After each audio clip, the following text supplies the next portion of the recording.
Hello friends, welcome back to Value Vintage Cards. And today in particular, happy Mother's Day. Just wanted to do a little bit of a special episode to commemorate some of that. It's my second Mother's Day on YouTube. It's my 17th Mother's Day, celebrating with my wife. Oldest daughter is 16 currently, and she's had 17 Mother's Days. And it's also the 20th Mother's Day since my mom's passed. So always kind of a celebration and fond memories, remembering my mom and celebrating my wife and our family. So get kicking. I've shared several cards. For me, my mom was such a influential part of my collecting. The collecting journey, my dad would pretty much always get me modern cards. Most kids grow up with the Tooth Fairy. With my dad, he was always, he'd always say the baseball card fairy or the card fairy has arrived once we started getting to basketball and football. So I always had to try and figure out where the card fairy might have struck. Usually it was like in my shoes or somewhere, hidden in a coat or something.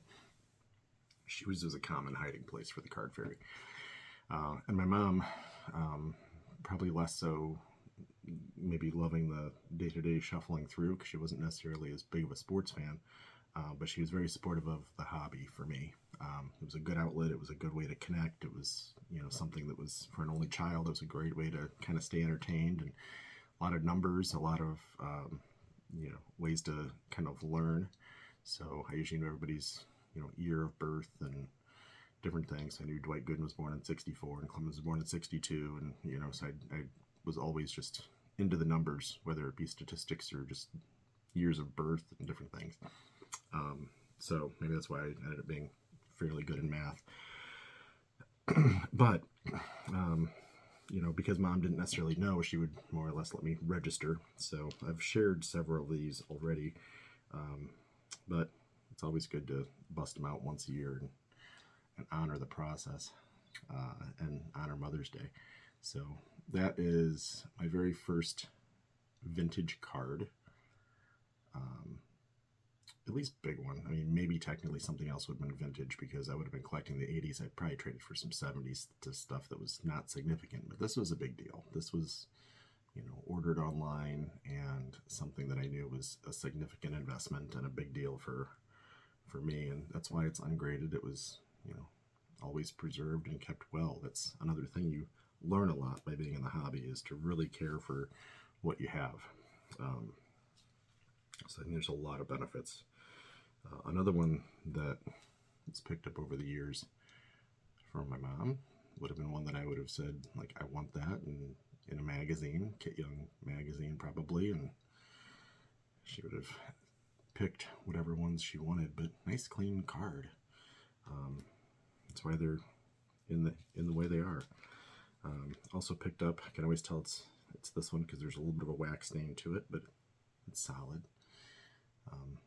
I almost prefer that it has that, because it's a nice differentiator. You get in tight, you can kind of see there's a little bit of a wax stain up in the corner there, but it does not hurt. So I've got a Walter Payton rookie card. Notice there's a lot of things that are either like a huge name that my mom would have known, Willie Mays, Hank Aaron, plus Aaron is kind of cool. Or she went to Chicago, Walter Payton. Another one, obviously, that I've shown, Ernie Banks, rookie, which I'm going to bust this one out again in a second and bring this back for a reason. The other two big ones, and I actually brought this up to my wife yesterday. She's like, really? We did that? Like, yeah. My mom got me my first pre-war card, which he was really one of the first pre-war players I was fascinated with. I've always been interested in the personal side of the stories of players, people in general. But reading that he was such a gentleman and, outside the norm of what a baseball player was back then, I was kind of drawn to his story as a good person. And they said, like, gentlemen could, mention in mixed company that they respected Christy Mathewson, and it wasn't looked down on. It wasn't known as being, some of the some of the less high quality characters that were playing baseball at the time. He wasn't known to run in that same circle, so he was known as being a different class of person, and so he was pretty well respected. I wanted to bring back, and here's the other one. This is one that my mom and wife had to share. End of 2004. I remember that because I was living in an apartment. We were having a house built. We didn't know at the time that was going to be the last Christmas we would have with my mom, but that was one that eBay was eBay and online stuff was all kind of somewhat fresh and new, but that was one that was out there online that ended up being a little too much for what our modest budget would have been for that Christmas. So my mom and my wife shared the expense of picking that up. So it's a rough one, but it could not be more appreciated in my collection for sure. So I'm going to bring Ernie back real quick and just share this. This is a set.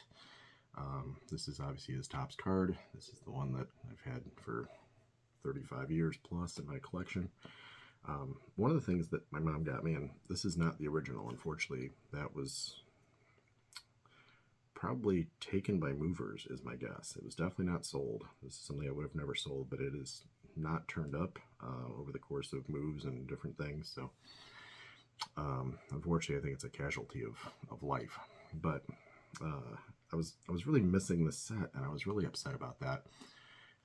And it turned out you kind of like just step away and you're like, but it's still just a thing. The memory of the thing is what's important, not necessarily the exact thing that it was. But I went out there looking and I was like, this is not that hard to find and it's not super expensive. So I rebought it. So this is not the original, but it still represents the memories of, this was on the wall in my childhood bedroom. Turns out this is issued in 1990. My mom would order it brand new, Hamilton collection. It's these little porcelain cards. Some of you may have this. They're not extremely rare. I'm not sure how many, thousands of these were produced, so it's not like it's impossible to find these. But I just think they're really neat. It's a great replica of the actual cards. I want to say there's 10, maybe. A couple pitchers, every position. There's a manager card. And then they come, there's actually like a huge diamond, like a wood baseball field that you can position these on, but they come with a stand, so you put them in the stand. Not too sure which way is considered to be proper forward, but they just rest in the stand. So for me, one of my goals, as a kid it would have been a dream, but now that I'm a little bit older and a little different scenario, I'm going to call it a goal. If you look on the top shelf, you'll see some cards standing up. I was down to just one. I had all but one. And then I ended up trading out of one of them. So I'm down to two that I need. But I'd like to get all of them. I'd like to get an actual card of every porcelain card that's represented.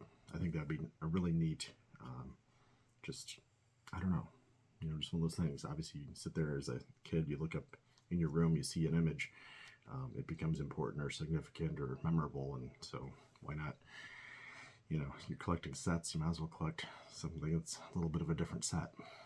The other thing I want to share, I don't think I've shared this necessarily in this way. Maybe I have. But another pre-war opportunity that popped up as a kid. I don't think I've shared all of them. 1939 play ball. I'm not a set collector, but I saw this priced the way it was. I want to say it was $70 or $80, and I think it's either 39 or 41 total cards. So you're talking like $2 a card. Most of them are kind of nobody. They are, talk about the idea of do you collect commons or what do you consider to be a common? There's a ton of these that are literally, I don't know who they are. Maybe some of them are decent players. I feel like I know names of guys that had, maybe a couple all-star games. Sam West, that name, Frank McCormick. James Brown. I know who James Brown is. Jim Brown. Whether he's a singer or a running back, that's pretty cool. Morton Cooper. Cool name. Robert Klinger. Van Mungo. That's a cool name. Debs Garms. I don't think I know Deb. Frank somebody. Charles Meyer. That's fun. Julius Salters.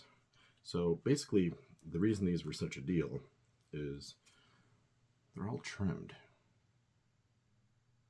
And it was from a magazine, so I put a kind of a lot of faith of, I don't know what they look like at all. It's not like you could look online and say they're severely trimmed. It just said X cards trimmed. And it named 2 players. It said other stars possible. But it named 2 players. So the 2, I was like, yeah, it's worth it for those. You know, even back in 1990, these would have been considered pretty expensive, especially with my budget. So the 2 big ones they named were Hank Greenberg, which obviously there's a lot of border missing to that, but still super great image, right? So that was always one that was in my big box as a kid. And the backs are clean. They're just trimmed. But for me, you know, maybe that's why I'm so open to cards that are in loved or, you know, who did that? I don't think they were doing that. You know, they weren't doing it for grading, obviously. I bought this before grading was a thing, so it wasn't like they were trying to like fool somebody. I don't know how they were storing it. They just wanted something to be smaller or wanted the actual picture and wanted to get rid of some of the border. The other one was Lefty Gomez. So, pretty gosh darn cool. So I had a Lefty Gomez and a Hank Greenberg early in. When I got the order in, and this one, yeah, I guess it's trimmed, but not severely. It looks pretty gosh darn good. There was also an Archie Vaughan, because he's just not, you know, inner circle. They just didn't reference him as being there, or maybe they had, you know, a big enough lot. Maybe they were maneuvering through, and I wasn't guaranteed of getting that one. I'm not sure. I would assume this is the full lot, and it just wasn't one that was mentioned. But there's some others that were like semi-stars and interesting players. Cookie Lavagetto. Myril Hogue. I know of him. He had a decent enough career. You know, not Hall of Fame kind of guy, but decent. Wally Berger. So another name that some of you may know. George Selkirk. So it's kind of fun. Twinkle Toes Selkirk. Given the task of filling in the right field position for the Yankees when Babe Ruth left. Well, that's not fun. Tommy Henrik. So a lot of decent, you know, good career kind of guys. Wally Moses. One of the mainstays of athletics, started playing baseball with the Augusta Club in 1931. Last 2. This one's one. I knew his name from prior to the Yankees. Dahlgren. Babe Dahlgren. If you watch part of the Yankees, when Lou Gehrig comes out, you can hear the announcement saying, now playing first base, Dahlgren. It's him. So, actually on the back of this, it says, Babe Dahlgren, one of the better first basemen of the American League, was charged with the task of taking over the initial sack for the New York Yankees to replace Iron Man Lou Gehrig. So, it's not always that you get the Lou Gehrig card. Sometimes you're getting the replacement for Lou Gehrig. And, you know, if you don't collect a little bit outside of the inner circle, you miss these stories. And this one, actually, I literally just found. He's a player that I don't think was on my radar, and maybe I've heard of him, but he's one that I've actually picked up a card or 2 intentionally.